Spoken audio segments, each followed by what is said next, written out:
Nous allons calculer, mes chers amis, Cn et Tn, sachant que Cn est égal à la somme sur k égale à 0 à la n de cosinus fois A plus KB. Tn, c'est somme sur k égale à 0 à la n sinus de A plus KB, avec n à b des éléments de n fois R. Donc n, c'est l'élément de l'ensemble des entiers naturels, et puis AB, des éléments de R. Eh bien, pour calculer Cn et Tn, mes chers amis, il est important d'éviter de calculer séparément parce que ça va nous conduire à des calculs un peu plus difficiles. On va calculer simultanément en appliquant l'exponentielle complexe. Donc, on va dire tout simplement Cn plus I fois Tn, d'accord? On utilise le nombre complexe. Donc, ça va faire automatiquement somme sur k égale à 0 à la n de cosinus fois A plus KB plus I fois somme sur k égale à 0 à la n de sinus de A plus KB. Maintenant, on va utiliser la linéarité du signe somme ici. Ça va nous conduire à une seule somme. Somme sur k égale à 0 à la n.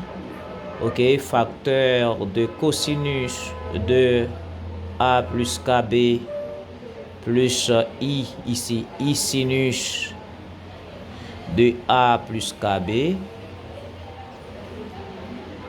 Ok, de A plus KB. Voilà. Ok, ça c'est un cas. Ok, voilà. Eh bien, ici, qu'est-ce qu'on sait, mes chers amis? Quand on a cos θ plus I sinus θ selon Euler, ça va nous donner somme sur k égale à 0 à la n. Ça va faire l'exponentielle de I fois A plus KB. Ok, vous voyez que ça se simplifie. Après quoi, on va utiliser la partie réelle et la partie imaginaire. C'est simple. Arrivé ici, mes chers amis, on va séparer en utilisant la propriété de l'exponentielle. Ça va faire somme sur k égale à 0 à la n. Ça va faire exponentielle de IA. Regardez, exponentielle de IA par exponentielle de IKB. Ok. Maintenant, vous êtes d'accord dans ce terme-là, il n'y a pas de cas. Ok. Il est indépendant du cas, on peut faire sortir par linéarité. Ça va faire exponentielle de IA. Somme sur k égale à 0 à la n. Exponentielle de I fois KB. Eh bien, chose qu'on peut écrire également, exponentielle de IA, somme sur k égale à 0 à la n. On peut dire c'est exponentielle de IB, d'accord, exponentielle de IB fois exposant k. C'est la même chose. Maintenant, vous êtes d'accord, je peux calculer directement, mais si vous n'êtes pas matheux, je vous conseille de faire des trucs pour voir que exponentielle de IB, puisque k varie de 0 à la n, on peut dire c'est 0 là, et ça va faire exponentielle de IB et tout ceci exposant 1, exponentielle de IB, tout ceci exposant 2, jusqu'à ce que l'on arrive ici à exponentielle de IB fois n. Là, vous êtes d'accord, on sort de 0 jusqu'à n, on a n plus un terme. N plus un terme de quoi? D'accord. Ici, là, vous êtes d'accord pour passer de exponentielle de IB 0 à exponentielle de IB exposant 1, il faut multiplier par exponentielle de IB exposant 1. Et bien, dans ce cas, vous êtes d'accord que ça, c'est une série somme géométrique de raisons exponentielles de IB. Et bien, dans ce cas, mes chers amis, ça va faire exponentielle de IA. Et puis, étant donné que c'est une somme géométrique, vous avez là dans ce cas, et puisque le premier terme c'est 1 ici, exponentielle de IB exposant 0, ça va faire 1, mais ça va, le premier terme c'est 1, donc non pas de souci, ça fait 1 exponentielle, d'accord, de IB fois n plus 1, et le tout sur 1 moins exponentielle de IB. Ça, c'est sérieux, mes chers amis. Ok, c'est sérieux là. Et on utilise tout simplement des choses sur une suite géométrique. Ce qu'il faut comprendre ici, là, on doit se rappeler du passage selon Euler. Vous savez que quand vous avez sinus θ, ça fait exponentielle de iθ moins exponentielle de moins iθ sur 2i. Et cosinus θ, c'est exponentielle de iθ plus exponentielle de moins iθ, le tout sur 2. Eh bien, là, puisque ici on a un moins, donc on doit penser à un sinus de référence, ok?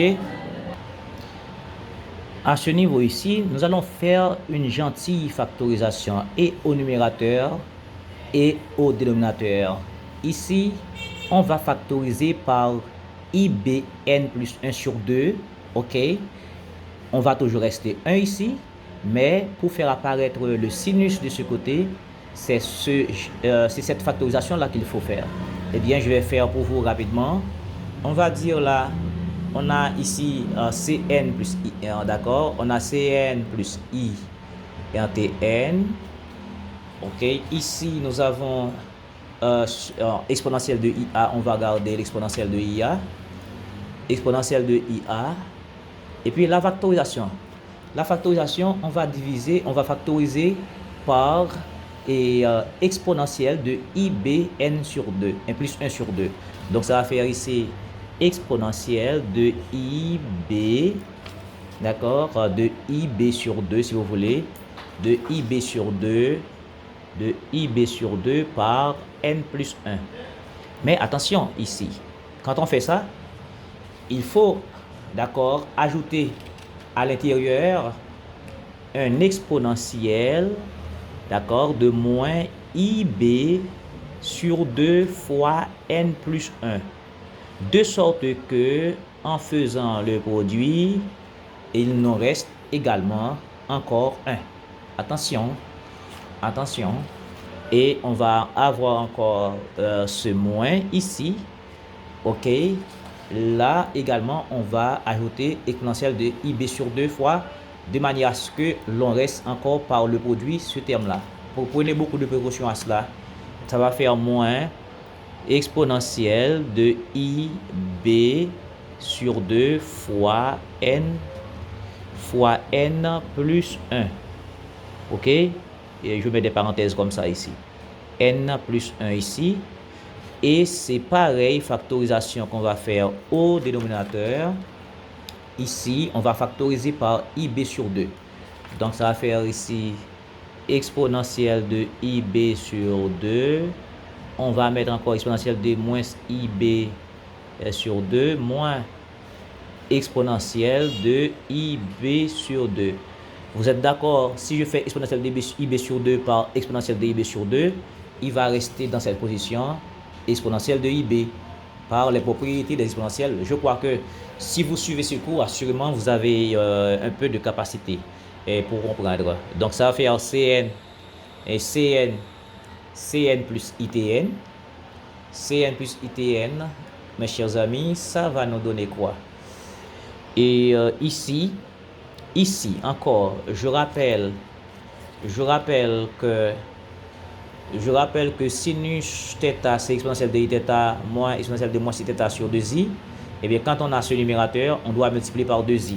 Et bien, ici, on va multiplier par 2i en faisant apparaître le sinus. Donc, ça va faire exponentielle de IA par exponentielle de IB sur 2 fois N plus 1. On multiplie par 2i et on fait sinus de ce terme-là. B sur 2 fois N plus 1. Vous êtes d'accord, ok? Vous êtes d'accord. Et puis là, également, on va avoir exponentielle de IB sur 2. On multiplie par 2i.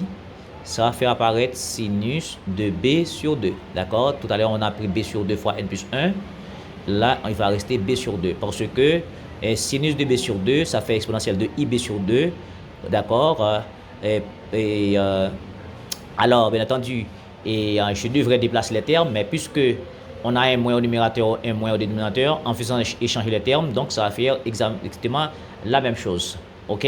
Parce que normalement, sinus, c'est exponentielle de iθ.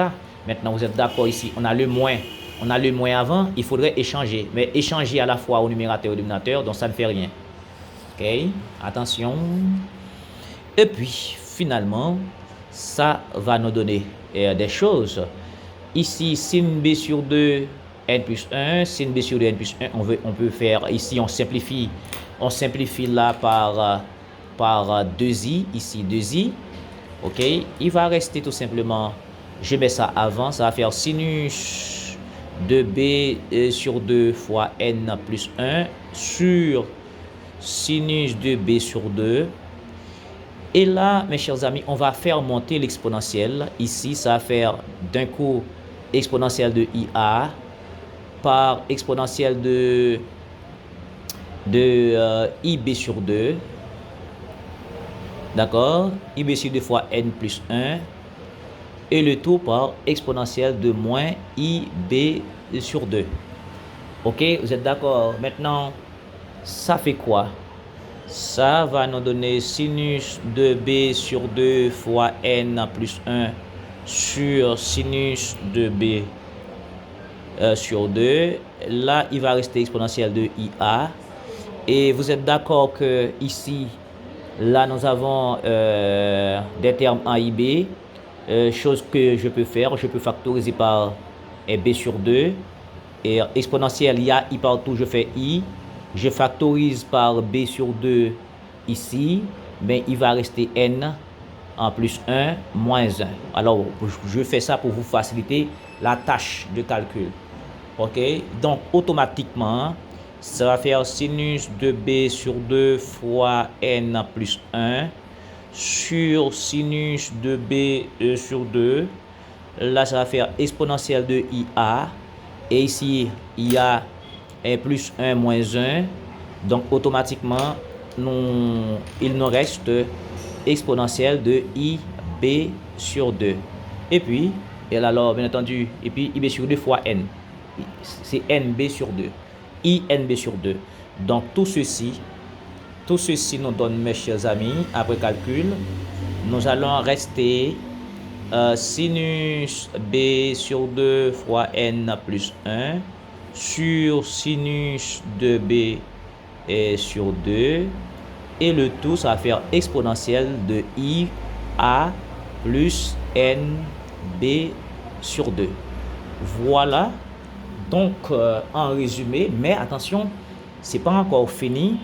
Parce que là, encore avec exponentielle de I fois quelque chose, on doit penser encore avec Euler. On peut retourner, n'est-ce pas? On peut retourner avec Euler ici. D'accord? Euler qu'on avait utilisé ici, en faisant Cn plus Itn.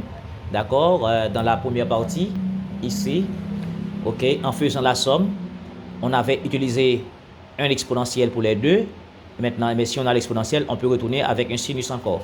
Donc, c'est très important, mes chers amis, de comprendre comme ça la chose.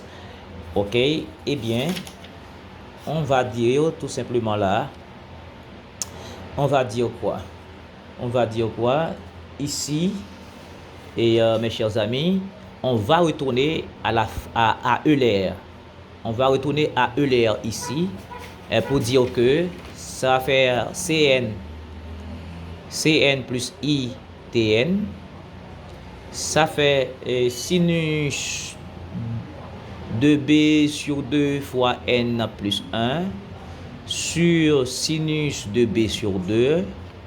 En revenant à Euler, ça va faire cosinus de A plus NB sur 2. D'accord? Plus I sinus de A plus NB sur 2. Que je peux faire ça comme ça. Maintenant, on va prendre la partie réelle avec partie réelle par identification, imaginaire avec imaginaire. Dans ce cas, Cn, d'accord, par comparaison, Cn va être égal tout simplement à sinus de B sur 2 fois N plus 1 sur sinus de B sur 2. Et par ce terme-là, ça va faire cosinus de A plus NB sur 2. Et Tn, ça fait également sinus de B sur 2 fois N plus 1 sur sinus de B sur 2 et le tout par sinus de A plus NB sur 2. Donc ce résultat s'obtient, c'est lorsque on a B, lorsque B n'appartient pas à 2pi z. D'accord, 2pi z. Donc et à la fois ici B appartient pas à 2pi z. OK, mais dans le cas où B appartient à 2pi z, Cn va être égal tout simplement à n en plus 1 fois cosinus A. C'est à vous de vérifier. Et Tn va être égal à n plus 1 fois sinus A. Alors si B appartient à 2pi z. OK, je vous laisse le soin de vérifier ce résultat. OK, voilà.